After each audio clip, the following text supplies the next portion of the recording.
तो मैं आपका दोस्त संदीप यादव और इस वीडियो में देखो बताऊंगा कि फिजिक्स में 20 प्लस मार्क्स कैसे लाएं। और देखो उसका मैंने पीडीएफ जो था मेरे पास, वो जो इम्पोर्टेंट कंटेंट का पहले वीडियो बनाया था उसी की ये सीरीज मान लो जो कुछ भी।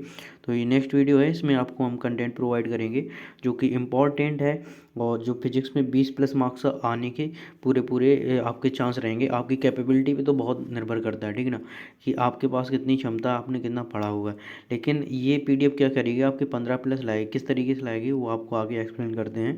कि जैसे आपने थोड़ा बहुत पढ़ लिया, ठीक है ना, तो आपके जैसे मार्क्स किस हिसाब से आते हैं, तो 15 ऐसे आते हैं, वन लाइनर टाइप के होते हैं, ठीक है ना। ऐसे होते हैं क्वेश्चन जिनको वन लाइनर होते हैं, एक बार पढ़ोगे आप मार दोगे। 15 या फिर कह सकते हैं 10 से 15 के बीच में होंगे, ठीक है। जैसे टफ शिफ्ट हो जाती है तो उसमें कम हो जाएंगे। तो और कुछ जो बचे 5-6 क्वेश्चन बचे, क्या अभी बचे 10 क्वेश्चन, ठीक है ना। 5-6 क्वेश्चन कैसे होंगे, तो वो 5 से 6 क्वेश्चन इस तरीके से होंगे कि उनमें पूछ देगा, रेशियो वगैरह पूछ देता है, ठीक है ना। कि जैसे वेलोसिटी बढ़ाई जाएगी तो काइनेटिक एनर्जी में क्या होगा, काइनेटिक एनर्जी बढ़ेगी या घटेगी, है ना। ऐसे क्वेश्चन पूछ लेगा। एक एक देगा राशि और दूसरी राशि को क्या करेगा, पूछ देगा। और उस ऐसे क्वेश्चन हो जाएंगे 4-5। और जो बचे 4-5 क्वेश्चन वो थोड़ा न्यूमेरिकल टाइप के हो जाते हैं, जिसमें कि अच्छे से कैलकुलेट, और जैसे काइनेटिक एनर्जी वाला आपको सॉल्व नहीं करना पड़ेगा, जैसे, ठीक है। मैंने अभी बताया कि के बराबर क्या होता है, हाफ एम वी स्क्वायर, ठीक है। अगर आपको ये फार्मूला याद है और उसने कहा अगर मास बढ़ा दे या फिर वेलोसिटी बढ़ा दे, ठीक है ना। अगर वो कह दे वेलोसिटी बढ़ाते हैं तो काइनेटिक एनर्जी कितनी बढ़ जाएगी। अगर वेलोसिटी हम 2 गुना बढ़ा देंगे तो क्या होगा, काइनेटिक एनर्जी इसमें वी का 2 गुना का 2 का स्क्वायर हो जाएगा। तो काइनेटिक एनर्जी कितनी, 4 गुना बढ़ जाएगी, ठीक, बढ़ जाएगी। इस तरीके के वन लाइनर क्वेश्चन के अलावा ये वाले थोड़े कैसे हो जाते हैं, रेशियो वाले क्वेश्चन हो जाते हैं। ऐसे 4-5 क्वेश्चन पूछेगा। इसके अलावा और जो जो टफ जो क्वेश्चन होते हैं, कुछ टफ भी होते हैं ना, 3-4 क्वेश्चन टफ थोड़े अच्छे पूछ देगा।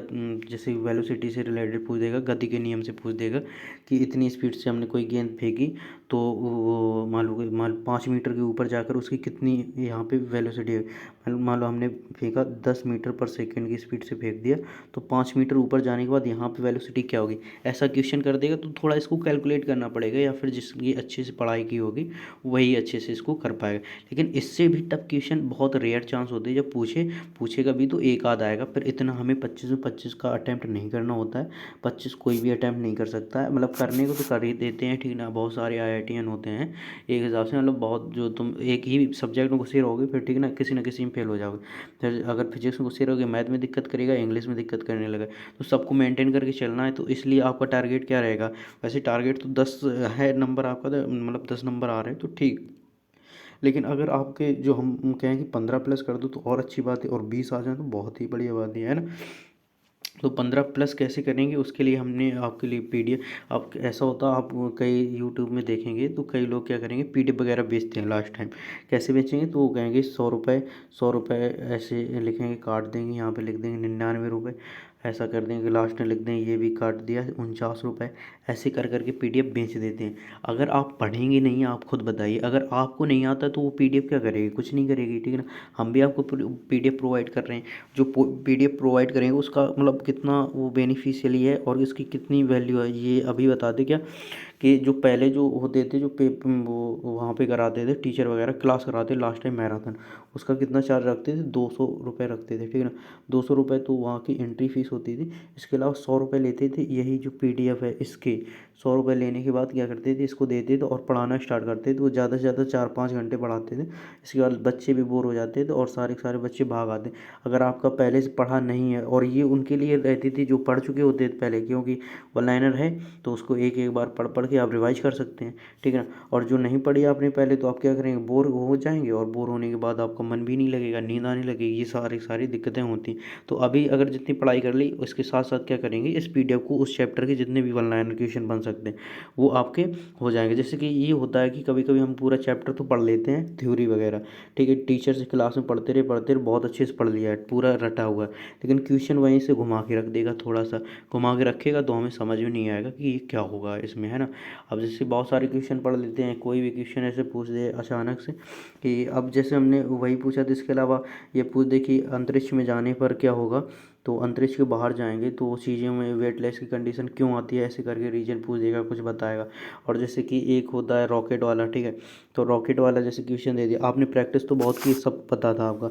एक अभी जैसे क्वेश्चन पूछते हैं कि रॉकेट किस कारण ऊपर जाता है, ठीक है ना, संवेग संरक्षण जब होता है, इस इसका संवेग संरक्षण से ऊपर जाता है, या फिर दूसरा ऑप्शन देगा देगा गतिगत तीसरे नियम से, ठीक है ना। अब आपको लगेगा ये यार दोनों सही है, ठीक है, और तीसरा ऑप्शन और कुछ भी दे देगा, और चौथे में नन ऑफ दी जैसी कर देगा। तो क्या होता है इसमें, अगर दोनों ऑप्शन आए तो संवेग संरक्षण का रहता है, ठीक है ना, इसमें ये इसको पहले प्रेफरेंस दी जाती है, इसके बाद गति का तीसरा नियम दिया जाता है। तो अगर जब आप क्वेश्चन करेंगे तभी तो आपको पता रहेगा, ठीक है ना, तो प्रैक्टिस करनी बहुत ज़रूरी है।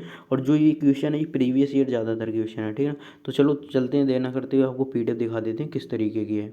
तो देखो ये मेरा टेलीग्राम है चैनल, इसकी लिंक आपको डिस्क्रिप्शन में दे देंगे, आप वहाँ से ज्वाइन कर लेना, ठीक है। ये है, इसको सर्च कर लेना। इसमें क्या करना है, ये आप ऊपर देख रहे हैं, ये यहाँ पे पिन की हुई मैसेज है, इसको जैसे आप क्लिक करेंगे तो आप क्या करेंगे, यहीं पे जैसे कहीं पर भी हैं, ठीक है, और यहाँ से आप क्या करेंगे, इस जगह पे क्लिक कर देना, इस जगह जहाँ पे लिखा है पिन मैसेज, जैसे ही यहाँ पे देखो क्लिक करेंगे आपको इस पीडीएफ पे ले आएगा।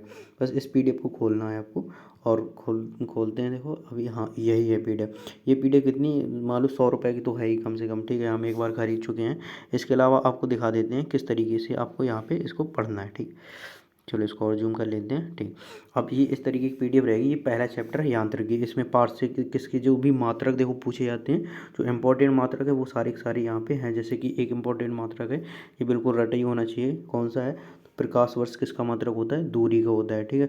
इसके अलावा और बहुत सारे इंपॉर्टेंट, जैसे फर्मी है, सबसे छोटी इकाई है, ठीक है, 10⁻⁻15 होती है। पाउंड ये किसकी है, बल की है, ठीक है। टॉर्क ये किसकी है, दाव की है, ये इंपॉर्टेंट है। और ऐसे करके आगे देखेंगे। और रदरफोर्ड, जैसे ये इंपॉर्टेंट है, रदरफोर्ड किसकी है, तो रदरफोर्ड आप देख सकते हैं रेडियो एक्टिवता की है, ठीक है ना। और इसके अलावा क्यूरी, ये इतना नहीं पूछेगा, ये है तो रेडियो एक्टिवता की, ये लेकिन SI वैसाई में आती हैं, ठीक। आगे कैंडिला देखेंगे, ये इंपॉर्टेंट है। ऐसे करके देख लेंगे। वेबर पर मीटर स्क्वायर होगा, यहाँ पे थोड़ी एरर है सर, इतनी बस इतनी गलती है, ठीक है, इसको सही कर लेना। इसके अलावा आगे और देखेंगे जितनी इंपॉर्टेंट हैं ये, उसके होने के बाद ये नीचे आएगा आपका ऊर्जा परिवर्तन की भी क्वेश्चन कभी कभी पूछ देता है। ये होते तो सिंपल है, अपन देखेंगे एक बार दिमाग में और क्वेश्चन हो जाएगा। जैसे डायनमो, डायनमो क्या होता है कि बिजली को क्या करता है, जैसे एक रोटेटर लगा होता है, जनरेटर में नहीं लगा होता, और वो पहिया इसको क्या करता है, घुमाता है, बहुत तेज़ी से घुमाता है, इतना बड़ा होता है जनरेटर, और इससे क्या होता है, दो तार निकले होते हैं और करंट बनने लगता है।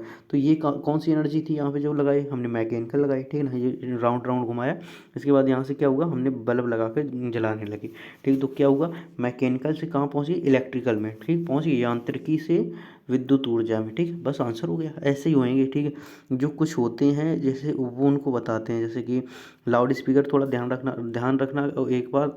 और इसके अलावा आप याद भी कर सकते हैं। लाउड स्पीकर में क्या करते हैं कि लाउड स्पीकर में वो वायर गई होती है, ठीक है ना, यहाँ से वायर गई और यहाँ पे स्पीकर, मतलब बड़ा स्पीकर ऐसे करके लगा है, ठीक है।